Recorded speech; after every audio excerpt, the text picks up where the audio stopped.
Hello everyone, peace of Christ to all. Today we are going to speak about a specific topic, which is about African and Islam. Actually, this is a question I've been I've been asked to do a topic about it from a while ago by one of the brothers in YouTube. But there's a lot of requests, so as they say, first come, first serve, right? So what we will talk about is what black people consider are considered in Islam, or how Islam really think of the black people.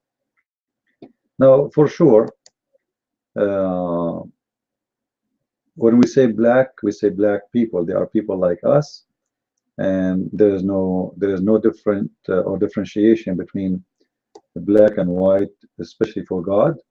A human being, they can make their own differences, because always a human seek differences more than what is seeking, let us say, reason to be united.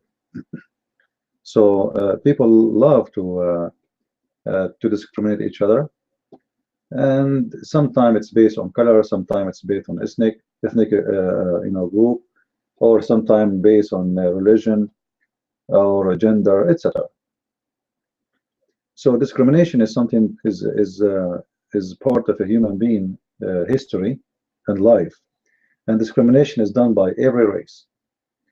Mistakenly, people, they think that it was only the white man who discriminated the black man. Actually, everybody discriminates everybody, and mistakenly people think that the white man only is the one who enslaved the black man, and this is for sure wrong. And we can give a very simple example. The Egyptian, they enslaved the whole nation of Israel, and we know that the Egyptian are African, and they enslaved Israel. So slavery had nothing to do really with color, but obviously because the black people in Africa, they were not advanced in weapon defense knowledge, so other ethnic groups, they took over them, and they were able to conquer them, or let us say enslave them. So this is something happened before, and something happened not long time ago, and I believe this will happen again, and it's happening today actually. But the way of slavery today is different. Corporation, they enslave the population, the whole population, white, black, it doesn't matter really. You are just a little tiny human being who walk behind the cashier machine trying to make living, and the corporation decide your fate. These days, corporation, they are so big to the point they have a budget bigger than a state. As an example, right now we are using Google. Google have a budget bigger than many countries exist in this earth. Actually, if I say that the budget of Google is bigger than all of African countries together, I will not be exaggerating. So slavery today have different faces and have different propaganda and different ideology. Slavery always exists, but they changed the skin of slavery. And sometimes you are a slave of your own, self, which means, you think you are free, and you act like as if you are free, or let us say, you convince yourself that you are free, but in fact you are a very, very slave. Slave of the way you dress, slave of the things you buy, a slave of the things you eat, because simply most of people, they buy what TV commercial lead them to buy. This is a slavery. This is a different kind of slavery. It's a soft slavery, kind of slavery. Like, they don't force you to buy it, but they made you really buy it by using their technique.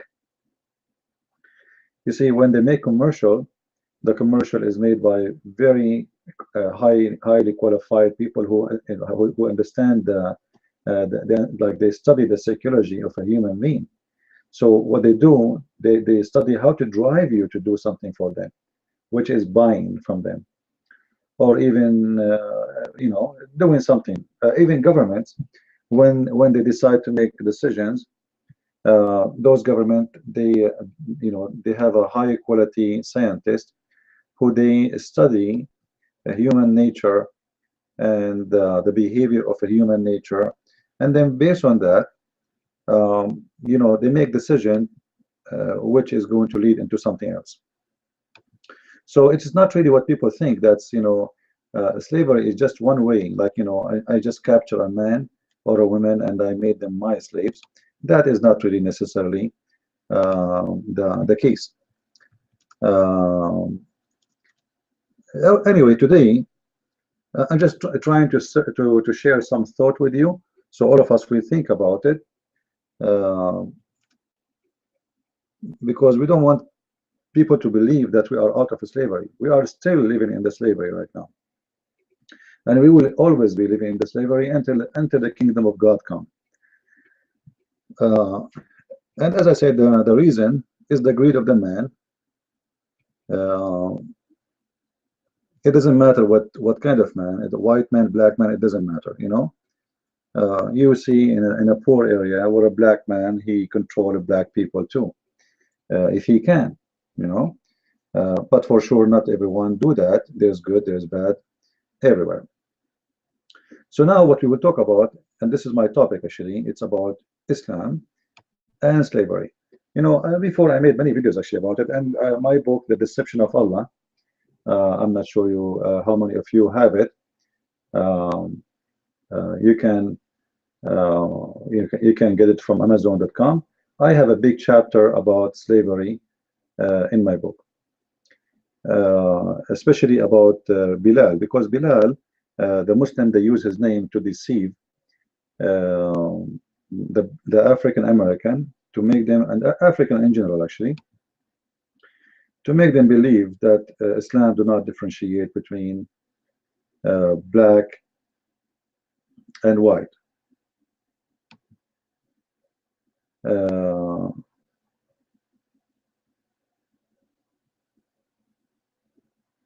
Actually, I just received I'm reading an email from an African brother. I think I'm not sure really where he is from, but I think he is from Africa. Actually, he's from Nigeria, from the city of Ibadan, Nigeria. And he is saying to me, I have learned a lot.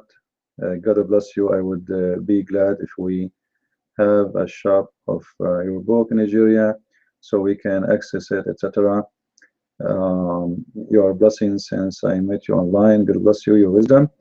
Your video I watch has made me a nightmare to Muslims in my, etc.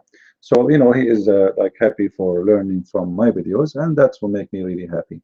And as we see, our brother here, he is an African, and we as a Christians, any Christian, he really discriminates between people by color or ethnic or anything.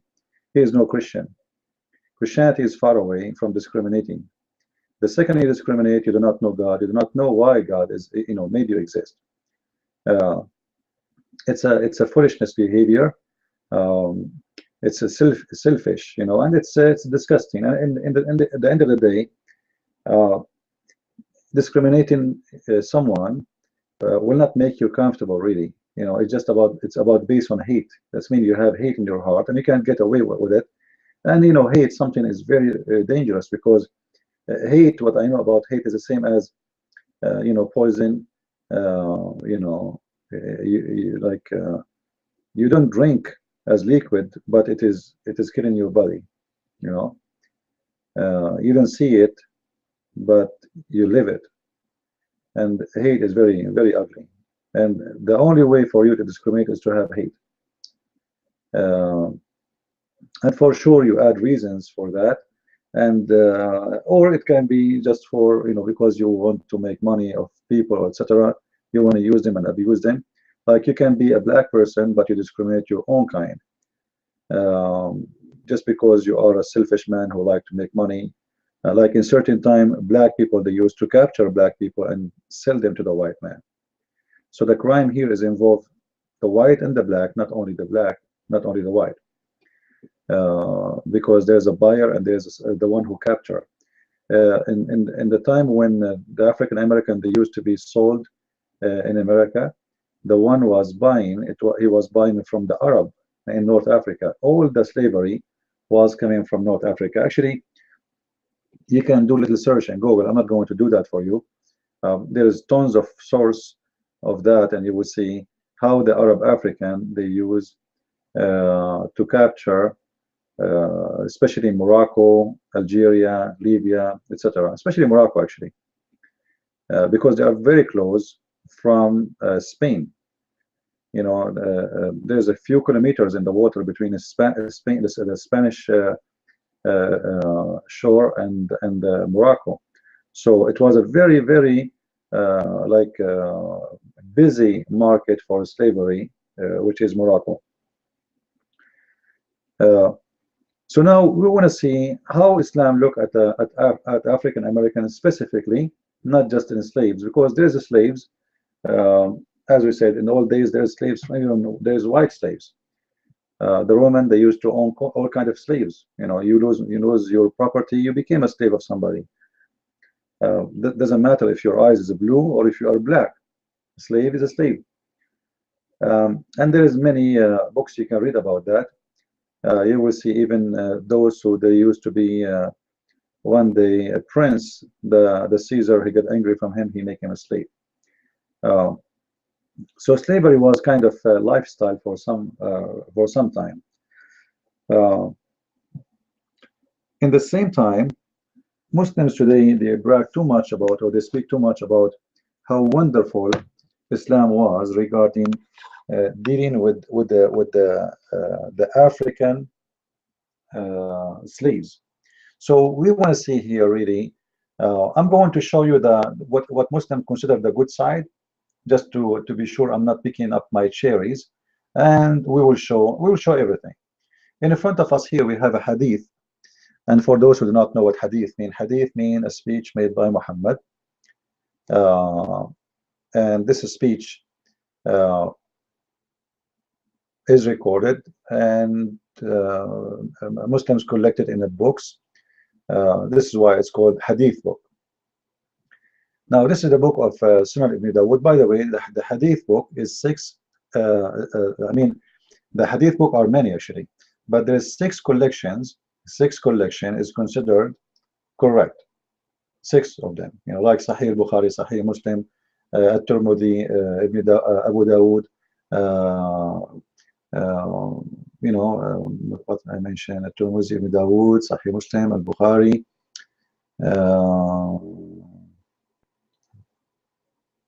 I'm losing my memory.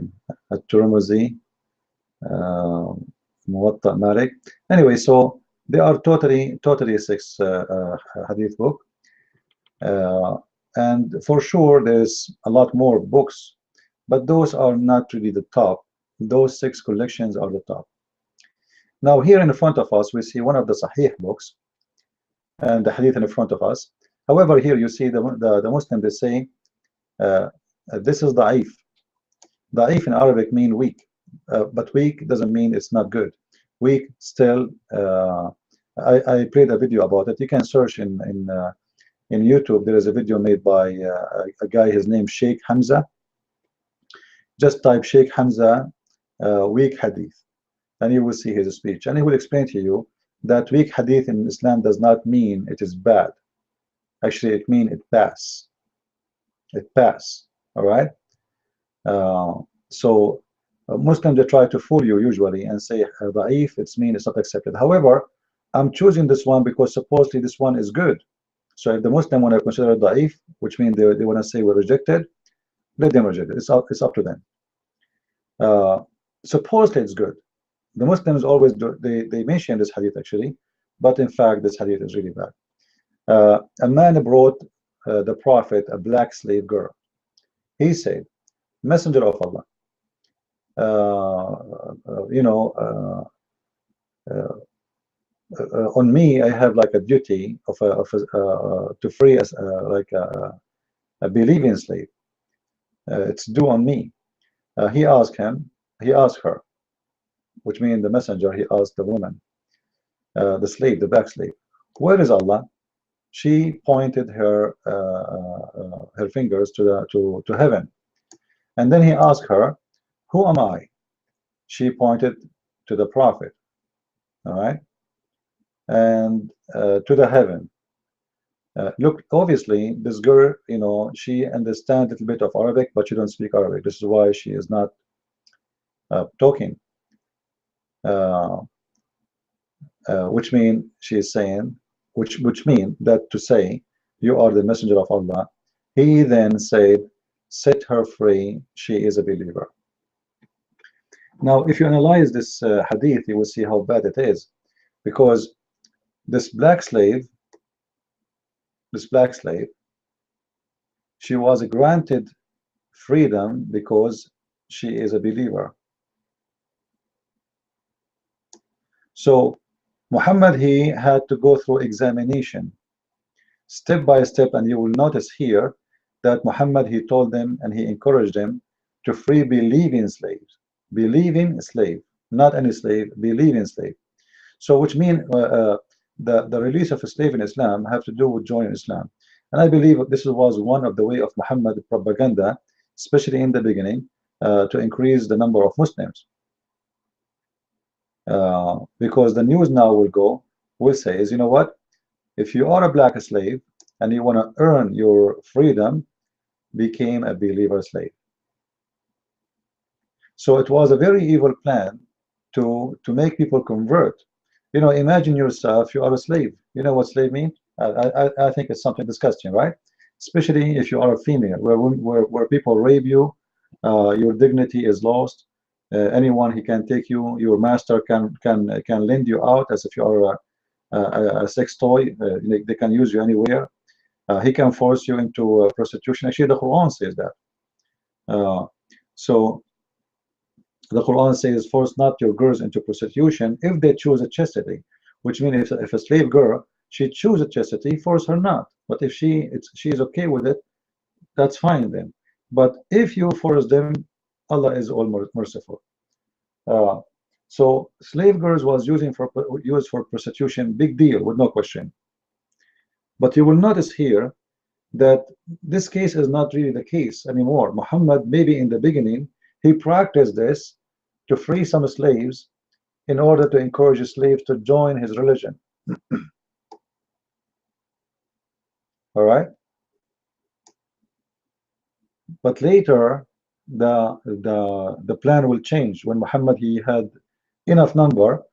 He do not need those slaves no more. Then there is no need. Let them stay as slaves. I will show you a different hadith.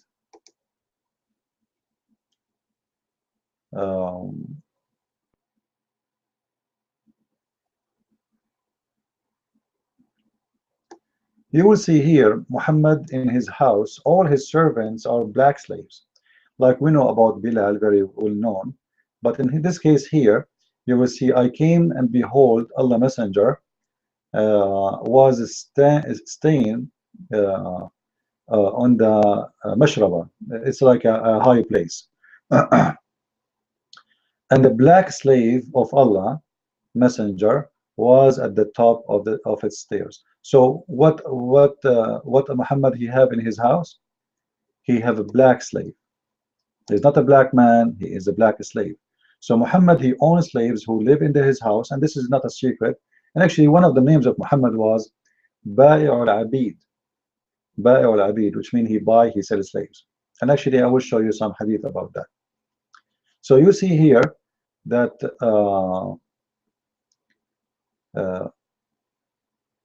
having a black slave in the time of Muhammad, in the house of Muhammad, was something very normal.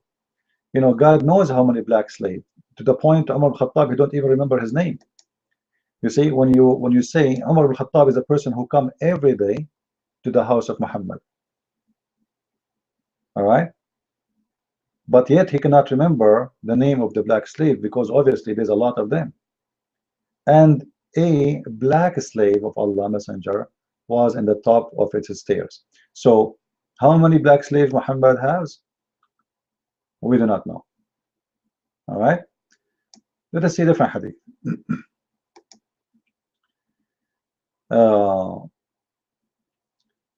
There come, this is Sahih Muslim, and this is the reference if you want to see the number, and for the hadith before it, this is the reference in case you didn't see it.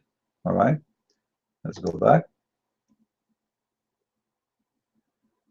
There came a slave and the pledge in the Eid, which means the festival, the holy festival for the Muslims, allegiance to Allah apostle, which means he converted to Islam. All right, he, the Holy Prophet, did not know that he was a slave. So look here, you see, this is what I told you.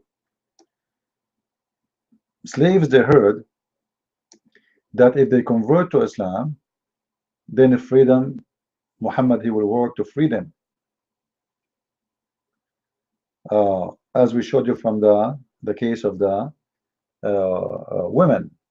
By the way, guys, if you have a question, you can send the question in the right side. Like I have the question from Sah Noam. He is saying, does it Abid mean a black slave? Abid mean two words at the same time. It means black and slave at the same time. So when you say the word Abid, you mean automatically a black person. However, the Arab, in order to humiliate themselves in front of God, they call themselves Abdullah, which means he make himself equal to the lowest, equal to a black slave in front of Allah. All right. So a Muslim, he have no problem to be called the Abid, like he's insulting himself actually when he call himself Abid. It's an insult. It is like a way of being very, very, very humble. So you say, I am Abid of Allah, like I am like a black slave. All right. So actually, this is a racist phrase Muslims use to humiliate themselves in front of Allah. But he will not accept you to call him Abid of someone else. Remember, Abdullah, it's fine for them, but Abid to a different man, no. Which means it's an insult to be called Abid. In this case here, what we see, this man, he came and he pledged to Muhammad,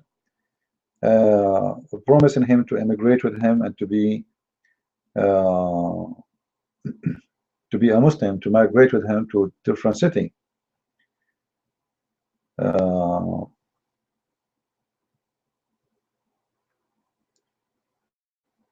So what Muhammad did, if you read with me, you will see. I hope that the screen is clear. Let me see how clear the hadith is. Tell me, guys, if the hadith not clear on the screen on your side. Let me know. Maybe I need to make it bigger a little bit. All right, maybe this is better. You will see here Muhammad. So he did not tell him I am a slave. See, the slave guy, he have a plan. All right, he just told him, Muhammad, I became a Muslim, I want to be with you, etc.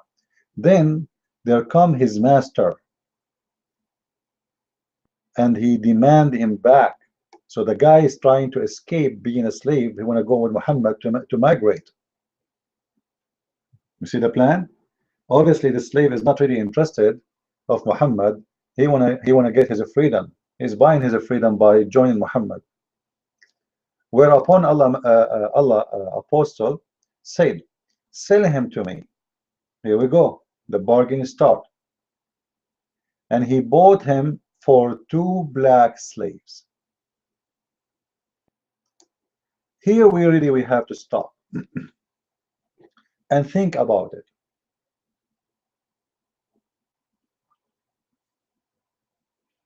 In order to make such a bargain, I have to own a lot of slaves. And what kind of slaves I have? I have black slaves. Sell him to me. And he bought him for a black slave. He did not pay money. Muhammad did not pay money. Muhammad paid back by 2 human beings. And here we see the hypocrisy of Muslims when they speak about freeing slaves.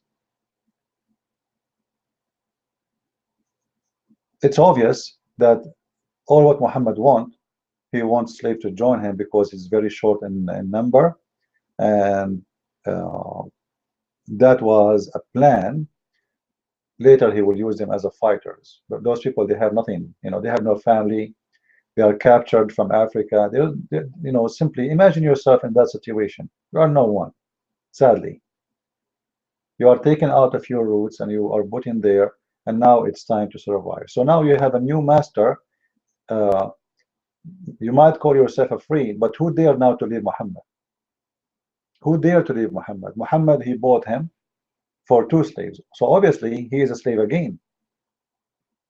But now he is going to live supposedly as a free man, but under the command of Muhammad, to do whatever Muhammad wants. For sure, later he will be killed, uh, fighting for Muhammad. Uh, and he did not, afterward, take allegiance from anyone until had asked him whether he was a slave or a free man. You see here, this is what I said. Muhammad, afterward, later, when he have enough people, you know, Muhammad, he stopped this thing. He can't afford it no more. He have enough people now. I'm not going to free all the black slaves. All right. The first thing I will ask you, if you come to become a convert, I'm going to ask you, are you a slave? But we saw in the hadith before here, when the black slave woman came to him, he asked her, he know that she is a slave, and he know that she is you know, owned by someone, but now he will not pay for it from his pocket. All right. So if she is a Muslim, well, let us free her, as long you are the one who will pay, which means the owner. But Muhammad himself, he will free them. That is a problem now. All right, as we see here. So afterward, which means after he had more than what he can have, he changed the plan. Not every slave we will free. So when you come to me and says, I want to convert, I will ask you first, are you a slave? All right. Otherwise, ask yourself, why Muhammad don't accept them even if they, somebody want to convert? What's wrong if he is a slave or not? Why you don't accept him unless he is a free? Obviously, because now if he convert, he have to do what he did to others, and he have to free him or buy him, and he will become the new master. So Muhammad, he had that plan for a while until he had more than enough like numbers of slaves, and then he had to stop doing this.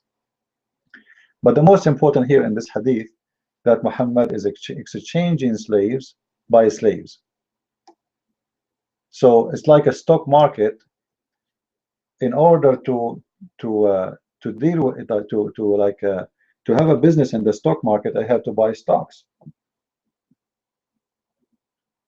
And Muhammad, he owns slaves and he sells slaves. And as I said, one of Muhammad's names was Ba'i al-Abid, the one who sells slaves. Now we go to different hadith here.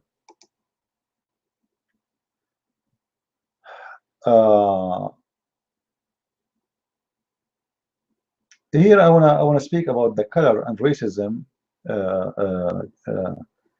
religious belief in Islam. As an example, you know, you have even some, like, I don't know if you know how you can see it, but for me, I see it very racist, like white heart and a black heart. Black heart is someone is a bad person. White heart is someone is a good person. For me, I believe this is wrong. I can take it as a metaphorical thing, but if you think about it, it's not really, it's not right. You know, maybe even today people, they use such a term, but I think this is a racist term. I'm not going to concentrate too much about this, but obviously in the culture of Islam, black and white is it have to do with the color, you know, I mean the good and the wrong. Uh,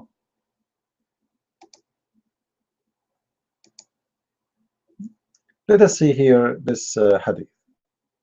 I asked the Messenger of Allah about all black dogs, and he said it is a devil. It's very clear and very well known that Muhammad, he ordered to kill black dogs.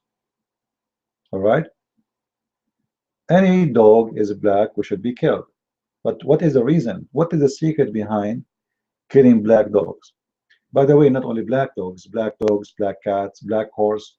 If the animal is totally black, he have to be killed in Islam. So if you have a horse does not have any spot of white in his body, his face, you know, somewhere, that should be killed. Totally black is a devil.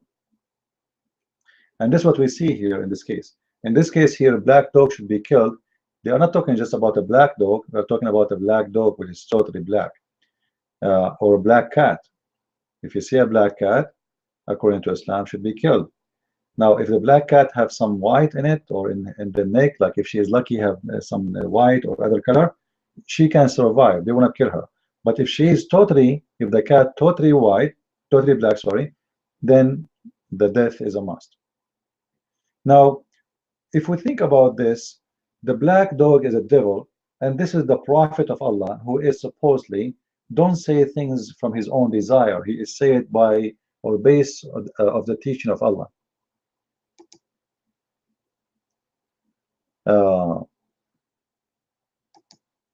Why the black dog is a devil? Obviously, this is a racist comment. There is more hadith actually about this. As an example here, Muhammad, he said, the prayer is severed, or which means interrupted, by a black dog and a woman, all right, who has reached the age of menstruations. So black dog and women both are filthy. And this is making us, you know, see clearly how Islam treats a black dog equal to a woman. And the black dog is treated badly because of its color, and the woman is treated badly because of her menstruation.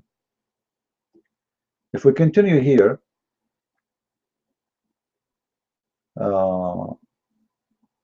you will see here that the things which disturb the Muslim prayer is the three things. If somebody passed by the back of the saddle in his prayer, would cut off his passing on an ass, on a woman, and a black dog. So three things they disturb the prayer, which is a horse and a woman or a camel, or even a camel or a horse or a black dog. And here you will see somebody asking Muhammad, what about the black dog? He asked him, what is the difference between the black dog and the red dog? And actually, I believe this hadith is very extremely important. And this is the reference here for those who are seeking reference. The reason I say very important, because this is telling us the mentality of Muhammad clearly about racism. After Muhammad he said that, the reporter, he was asked by his nephew, he said to him, "Oh, Abu Dharr." Abu Dharr is one of the companions of Muhammad who always used to carry his hadith. What features is there in the black dog which distinguish it from the red dog, the yellow dog? He said, "O son of my brother, I asked the Messenger of Allah as you asking me, and he said, the black dog is a devil." So what is the distinguish between this dog and other dogs? Like what the problem with the black dog? Why there's no problem with the yellow dog or the red dog? What is this distinguish between them? The distinguish between a black dog and a red dog, it is the color. So the black dog is a devil. So the devil have a color. Obviously, the devil in Islam have a color, and that is the black. If you are a black, you have the color of the devil. And I don't mean to insult anyone who is black. I'm just telling you what Muhammad he said. So don't be offended, okay? I believe being evil have nothing to do with your color. It's very stupid, actually. And me myself, I have one of my best brothers I ever met in my life. He is a black person, and if I tell you that this person is the best thing happened to me in my life, you will not believe it. He is really a wonderful person, and he is a black man. Actually, once I left my house, and I thought I closed the garage. I have my neighbor. He's a black man. Uh, he sat in the front of his house just to guard the garage until I came back to be sure nobody will get in. And when I came in, I found the garage door open. Uh, he said, "Man, you are late. You know, I'm sitting all the time just to be sure nobody get in." I don't know what to say to him, really, you know, because simply garage door is open, the house is open. And look how nice he is, how decent, how good man he is. So being a black, being white, there's bad, there's good everywhere. Some people, they might say to you, why then there's high crimes between black people, as an example, in America? Well, you need to understand that there's many still they are living. They did not get into the education. Education is bad, you know, because you know, family is the root of everything. So if you have any educated family, if you have a background of an educated family where the mother, she don't know who is the father, and there's no husband, and there's no family, the way of family, then what do you expect from the child? So a black community suffer more of those problems due to many reasons. But you will notice that the second you offer the black person, the African person, who they are our brothers and sisters in Christ, and they are our brothers in humanity, first of all, you offer them the education and the same thing you have, then you will see they can have a better life. Like, you know, some they are born in a society where drugs everywhere, where drugs is a style of life. So what do you expect? You know, health bring health, and illness bring illness. So it's not really because they are black or because they are white. Same thing. If a white person, he grow up in a family which is drugs and prostitution, or you know, everything wrong, alcoholic father, alcoholic family, etc. What do you expect from the child? It's going to be a miracle to have a child he is not the same as the parents. So this is have nothing to do with the color. It has to do with where you go, you know, what kind of opportunities you have in your life. Some of us, we are lucky, we get opportunity to go to school. Some of us, we never have this opportunity. You know, you reach an age of you finish high school and then you want to go to college, but then there's nobody to pay for your college. And sadly in USA, sadly, it's very disgusting actually, that college is not for free. You go in Europe, you will see how in Europe many many countries, they provide free education to students and they give them scholarship, etc. In America, you have to die twice in order to finish your degree. And this is why actually education in America is really not good. Most of Americans are not educated because earning a degree is not really easy. As an example, if you want to be a doctor in America, it's going to cost you, if I say $1 million, I'm not exaggerating, before you finish. Well, how a student will get $1 million? Either you are coming from a rich family, or you are lucky to be accepted to be given a loan, and then you have to pay it for the rest of your life. Like the first 10 years after you graduate, you pay back. So I don't believe that crime have to do with ethnic or etc. Like, you know, like now we are talking about Muslims, right?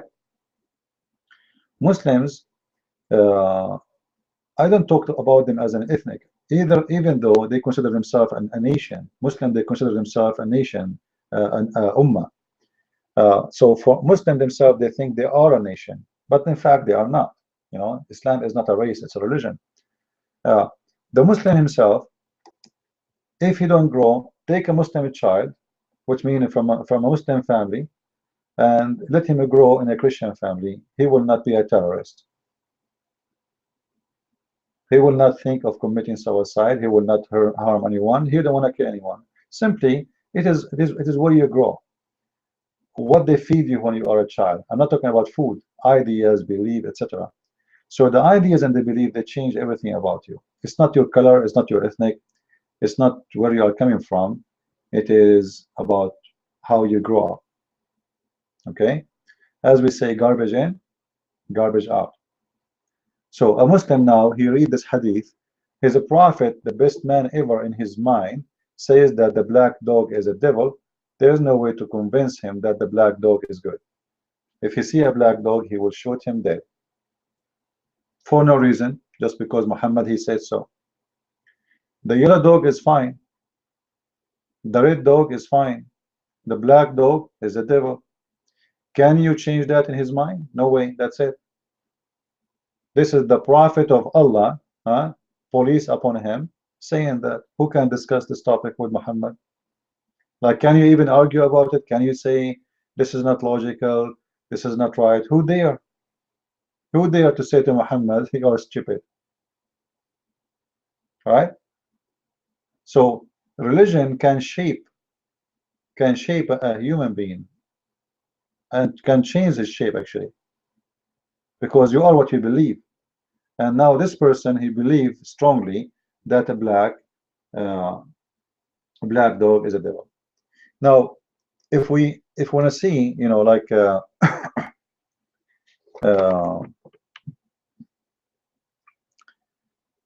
there's a hadith about Muhammad. He saw in his dream a man who is destroying the Kaaba. A man who is destroying the Kaaba, and he was an African. Let me remember the hadith, what it says in Arabic, so I can search it. What it says, and this is how I find the hadith, by the way. Sometimes it's very hard to remember everything.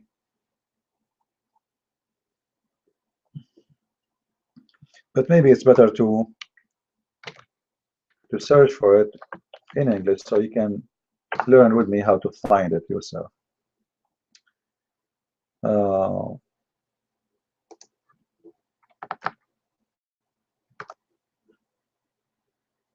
Let us see.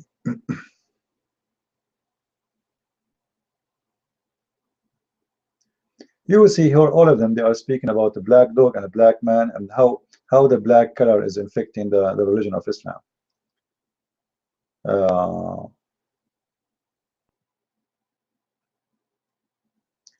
Actually, here there's a story I would like to share with you,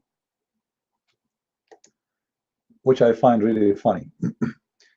Before we go to the Satan issue, a man here, he came to Muhammad and he said to him, my wife, she gave birth to a black boy,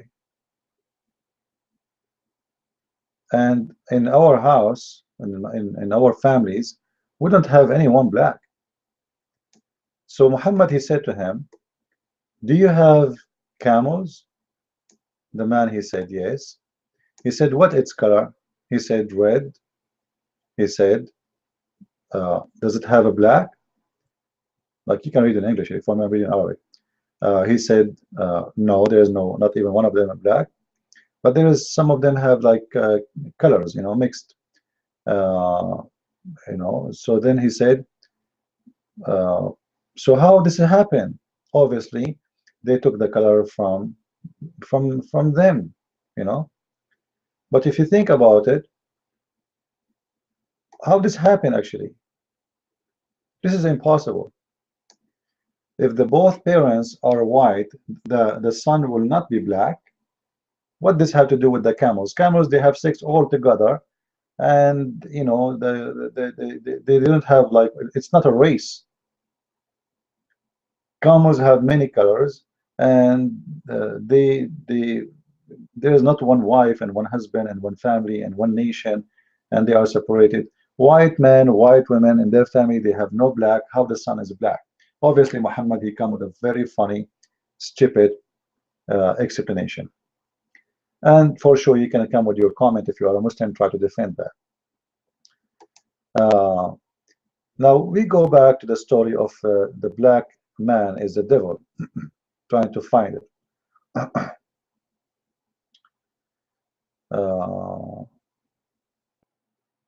Let us see.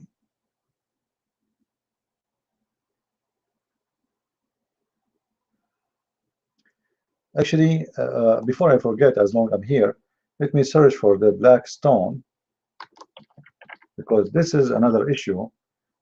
Before we go to the black man is a devil, the black stone used to be white like milk. All right, the black stone, as you know, is a stone supposedly is coming from the paradise, and the sin of mankind made the black stone white. Actually, here we go. We found the black person who is destroying the Kaaba. This is the devil. This is Sahih al-Bukhari, and this is the reference in the front of your eyes. The Prophet said, as if I were looking at him, a black person with thin legs blocking the stones of the Kaaba one after one. All right, and here he is describing the devil. The devil, his target and his dream is to destroy the Kaaba. All right, the title of the hadith actually, an army will attack the Kaaba and is going to they will be destroyed. The earth will swallow them. All right, so here Muhammad reporting what kind of a person, the one who will try to destroy the Kaaba, the devil who will do that. He is a black person and he have thin legs, and simply Muhammad is describing those poor hungry black people. At that time, even like those who are supposedly, like, I mean, the slave, they don't give him really a food, they give him food to survive, and they work from the morning until whatever, until the time like they are dead. So they are very thin, they are not really the healthy one you think. So he's describing a black slave who is the one who will destroy the Kaaba. And that is telling us Muhammad always he see the evil one as a black person. Like, why the devil is not a white man? Why the devil who will control the Kaaba or destroy the Kaaba is not a white man? It doesn't make sense. He is a white man? No, he is a black man. All right. So this is about the black. Here we go. If you read this hadith with me here, and I believe this hadith is very dangerous actually, and I encourage people to learn it and to take reference. This is the numbers. All right, you can type those numbers in the internet. Actually, the best way to find a hadith, just to teach you how, just try to memorize a sentence of it, like something unique about it, and then search for it and you will find it. All right, like the black stone descended from paradise. All right, so Allah Messenger said the black stone descended from the paradise and it was more white than milk. Then it was blackened by the sin of the children of Adam. Now if you think about it, maybe some of you are like let us say you don't see it the way I see it. I see it very ugly, and the reason I say that because what he's saying here, that the reason for the black stone to turn black, it was the sin.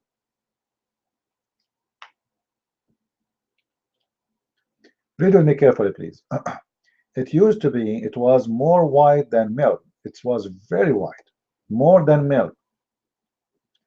But it was blackened by the sin of the children of Adam. So what sin do? What sin of a man will do to the black stone? The more you sin, the more the stone go black. The less sin, the less the stone go black. The black stone will go white. So sin and color, they go together. I am black because I am a sinner, I am not a sinner, I am white like milk. This is what Muhammad is trying to say to us. If anyone have a question, by the way, feel free. There's an option in Hangout. You can give me your question, and I will be happy to answer you. So I believe this is giving me a very clear image of how Islam think of a black person. And if you cannot see it still, it's mean you are blind, really. You don't want to see. Like, you know, if you are a black person and you converted to Islam and you think, no, Islam is not like that. And they told you about Bilal. If I show you about Bilal, you will feel how disgusting the life of Bilal is. Bilal, Muhammad, he died, and Bilal still was a slave.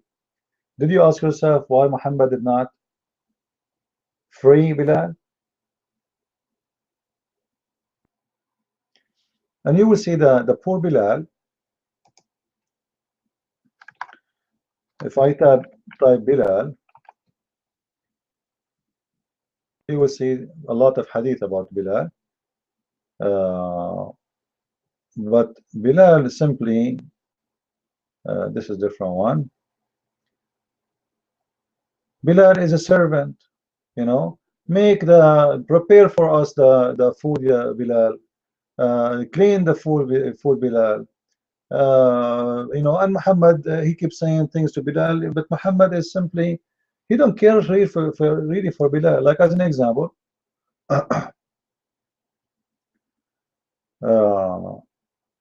here Muhammad, this is a hadith Muslims they always use to speak about Muhammad praising Bilal, but you see here mawdu', which means this is rejected.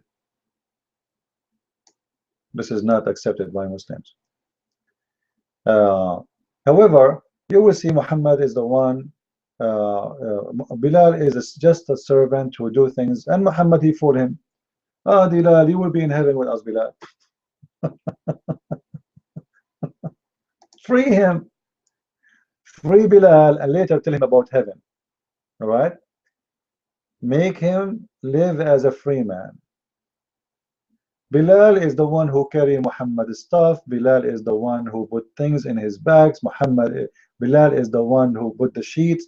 Bilal is the one who collect the money. Bilal is the messenger. Bilal is the guard. Bilal is a secretary. Bilal, you know. But Bilal, the poor guy, Muhammad, he died, and still he is a slave. So all of this to tell me that Bilal, he is still a slave. They will say to you, Bilal was the first one who was called to do the adhan, the prayer of Islam, because he's a slave. The rest, they don't want to do it. It's a very hard job. You wake up, you know, 3:30 a.m. in the morning to prepare yourself. You go in the top of the roof and start screaming like crazy. You want to wake up the whole city. The free men, they will not do that. How come Umar ibn Khattab don't do that? Why Muhammad don't do that? Isn't he the prophet? He is the first one to call for the prayer. No, you know, we order Bilal, you know, Bilal, the slave, and we let him do it. So when they speak about Bilal obviously he have a very harsh life with Muhammad. Let me see if I can find the hadith.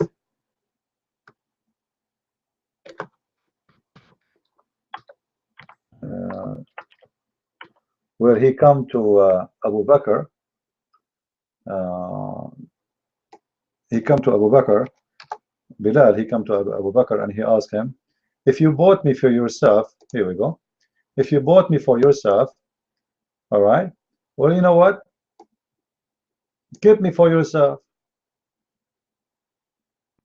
But if you bought me for Allah, free me for Allah. And this is after the death of Muhammad. Muhammad is dead right now. This is why Bilal is asking Abu Bakr to free him, because Bilal was a gift from Abu Bakr. When Muhammad he died, Abu Bakr is in charge. The master is still Abu Bakr. So Muhammad he died, and is still Bilal is a slave. So Bilal is saying to him, you know what? If you have bought me for yourself, keep me for yourself. But if you have bought me for the sake of, for Allah's sake, then leave me for Allah's sake, for Allah's work. Here we go, I convert to Islam, I'm serving the Prophet all my life, you know, I became an old man, still I'm serving him, and I serve Islam. Why you don't free me? And you will notice here how much he is desperate to be freed, to the point he cannot take it no more. He is saying to his master that. And you know that can come with a bad punishment. Now the question here, why Muhammad did not free him? Maybe he liked him too much. Now one more thing we will talk about, actually we almost recover many things. If you go to chapter 82 verse number chapter 27 verse number 82, chapter of the ants, in this chapter you will see it talk about the beast. The beast will come from the ground, the emergence of the beast from the earth. Now once a person, he says to me in YouTube, we spoke about this beast, he said, what's wrong with this beast? There's nothing wrong. The Bible speaks about the beast, but you know, obviously some people, they are really ignorant. When the Bible speaks about the beast, speak about evil, not good. The beast, it's called beast because it's not good. And then this guy, he said to me, well, isn't it that the Bible talk about all kinds of animals, call them beast? This is not what we are talking about. This is not an animal like a wolf or fox or no. This is a beast who will come and teach Quran. This is a beast who will come from the ground to do something for Allah. This is a beast, actually, he is a messenger of Allah. All right, let us see if we can extend this thing here so we can see all the text. For some reason this text is not coming perfectly. Anyway, you can just search in your Google, copy this, the emergence of the beast of the earth, and maybe you type next to it Ibn Kathir and you will see this page. This beast will come from the ground, and this beast have a very funny story, which is nothing but like a fairy tale story. This beast is going to have the stick of Moses and the ring of Solomon, and is going to hit the believer in his forehead with the stick of Moses, and he will turn to be a white person.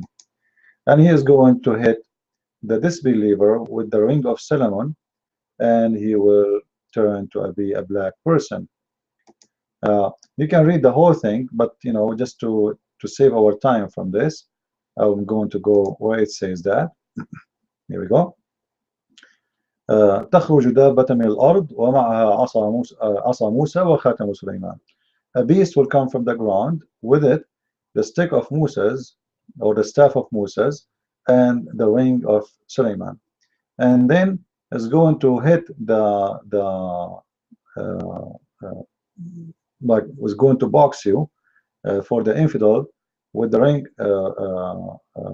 Sorry, is going to hit the infidel بالعصا and تجلي وجه المؤمن بالخاتم. Sorry, I was mistaken about this here. I think it says that you will hit the translation. Is going to hit your face, or sorry, the nose of the kafir with the stick of Moses, and is going to hit the infidel with the ring of Solomon. And simply what will happen to the kafir, he will turn to be black, and what will happen to the believer, he will turn to be white. We will see here that here. And the beast will emerge from the earth, with it will be a staff of Moses and the ring of Solomon. And it will strike the nose of the disbeliever with the staff, and it will make his face of the believer bright. Okay, just wait. Actually, the translation, I believe, wrong.